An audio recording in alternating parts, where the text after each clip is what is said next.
America Iran तनाव और Hormuz strait में बढ़ते खतरे के बीच भारत के लिए राहत की खबर सामने आई है। हालात मुश्किल जरूर हैं, लेकिन भारत की तेल और जरूरी सामान की सप्लाई अभी भी जारी है।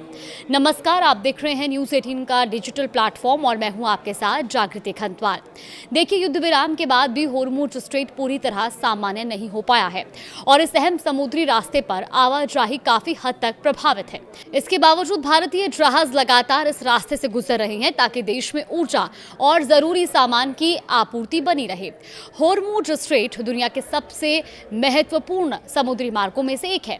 खाड़ी देशों से निकलने वाला बड़ा हिस्सा तेल इसी रास्ते से दुनिया के अलग अलग देशों तक पहुंचता है और ऐसे में यहाँ किसी भी तरह का तनाव पूरी दुनिया की सप्लाई चेन को प्रभावित कर सकता है। लेकिन इस बीच जहाजरानी मंत्रालय ने बताया कि भारत लगातार हालात पर नजर बनाए हुए है और विदेश मंत्रालय के जरिए ईरान के साथ समन्वय भी कर रहा है।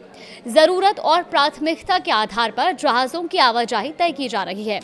वहीं जहाजरानी निदेशक उपेश कुमार शर्मा के मुताबिक पेट्रोलियम और प्राकृतिक गैस मंत्रालय और इसके अलावा उर्वरक मंत्रालय के साथ मिलकर ये तय किया जाता है कि कौन से जहाज सबसे पहले निकालेंगे और किन्हें प्राथमिकता दी जाएगी।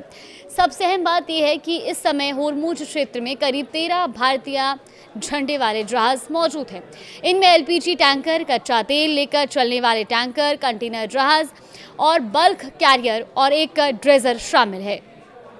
28 फरवरी के बाद से अब तक कई भारतीय जहाज इस संवेदनशील जलमार्ग को सफलतापूर्वक पार कर चुके हैं। इनमें शिवालिक, नंदा देवी, जग लाड़की, पाइन गैस, जग वसंत, BW टायर, BW एल्म और ग्रीन सानवी जैसे जहाज शामिल है। यानी साफ है कि खतरे और तनाव के माहौल के बावजूद भारत ने अपनी समुद्री सप्लाई को रुकने नहीं दिया है।